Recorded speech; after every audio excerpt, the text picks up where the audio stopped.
আজকে তোমাদের সাথে বেনারসি কুমড়োর রেসিপি শেয়ার করব। আই হোপ তোমাদের ভিডিওটা ভালো লাগবে। তো চলো without any further ado let's get start the video. প্রথমেই কুমড়ো কেটে নিয়েছি। আর দেখো এই কুমড়োগুলোর খোসা, কিছু কুমড়োর খোসা গায়ের মধ্যে রয়েছে আর কিছু কুমড়োর খোসা আমরা ছাড়িয়ে নিয়েছি। এভাবেই কিন্তু কুমড়োটা কাটতে হবে। আর এখানে ওই কুমড়োর 4 ভাগের 1 ভাগ অংশ আমরা নিয়েছি।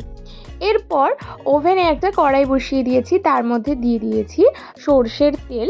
তেলটা তোমরা একটু বেশি করেই দিতে পারো, কিন্তু আমরা খুব একটা তেল খাই না, তাই জন্যে মোটামুটি খুব বেশি তেল দিইনি, অ্যাভারেজ তেল দিয়েছি। তো এরপরে এর মধ্যে দিয়ে দিচ্ছি 2টো তেজপাতা আর একটা শুকনো লঙ্কা। এরপর তেজপাতা আর শুকনো লঙ্কাটা একটু ভেজে নেওয়ার পর ফোড়নের জন্য দিয়ে দিচ্ছি অল্প একটুখানি মেথি, আর দিয়ে দিচ্ছি অল্প একটুখানি জিরে, আর দিয়ে দিচ্ছি অল্প একটুখানি মৌরি। এরপর খুব ভালো করে একটু ফোড়নটা ভেজে নেব।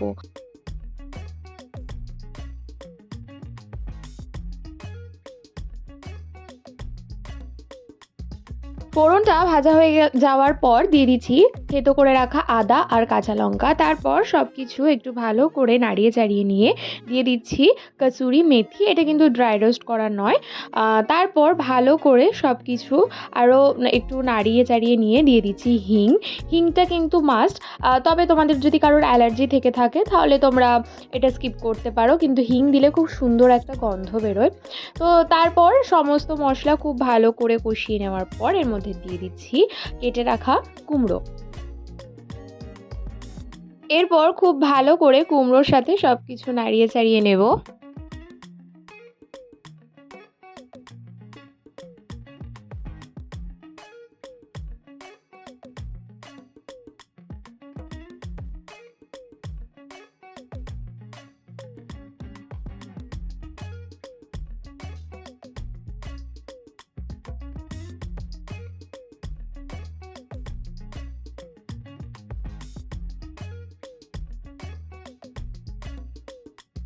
সব কিছু ভালো করে নাড়িয়ে ছাড়িয়ে নেওয়ার পরে দিয়ে দিচ্ছি হাফ টিস্পুন হলুদ গুঁড়ো, হাফ টিস্পুনের থেকে কম জিরে গুঁড়ো, ধনে গুঁড়ো, আর হাফ টিস্পুনের থেকে একটু বেশি কাশ্মীরি লাল লঙ্কার গুঁড়ো। এরপর সব কিছু খুব ভালোভাবে কষিয়ে নেব। তারপর কষানো হয়ে গেলে দিয়ে দেব জল। জলটা নিজেদের আন্দাজ অনুযায়ী দেবে, তবে এখানে কিন্তু খুব বেশি জল ব্যবহার করার একেবারেই দরকার নেই। এরপর খুব ভালো করে সব কিছু জলের সঙ্গে মিশিয়ে নেব। এখানে আমরা 2টো নুনই ব্যবহার করেছি, বিট নুন আর এমনি নুন। তোমরাও কিন্তু এখানে 2টো নুনই ব্যবহার করো। এরপর নুনের সঙ্গে সব কিছু খুব ভালোভাবে মিশিয়ে নিয়ে এটা ঢাকা দিয়ে কুক করে নেব 5 থেকে 7 মিনিট, মানে যতক্ষণ না কুমড়োগুলো সেদ্ধ হচ্ছে। প্রায় 7-8 মিনিট পর ব্যাক করে গেছি।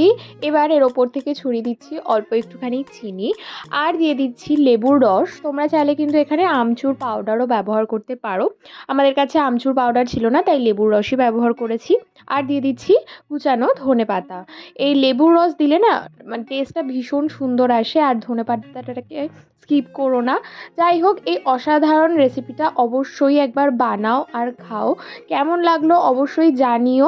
আর এটা পরোটা, রুটি, লুচি সব কিছুর সাথেই খেতে খুব ভালো লাগবে। একবার অবশ্যই ট্রাই করো আর জানিও আমাদের কেমন লাগলো।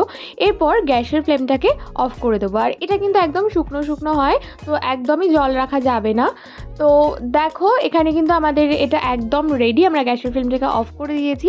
আজকের ভিডিওটা ব্যাস এতটুকুনি। ভিডিওটা কেমন লাগলো অবশ্যই জানিও। ভালো লাগলে লাইক, কমেন্ট, শেয়ার করতে একদম ভুলো না। যারা ফেসবুক থেকে দেখছো প্লিজ ফলো করে দাও। আর যারা ফেসবুক আর ইনস্টাগ্রামে জয়েন করনি তারা তাড়াতাড়ি যাও, আমি 2টো লিঙ্কই নিচে ডেসক্রিপশনে দিয়ে রেখেছি, চেক আউট করে নিও।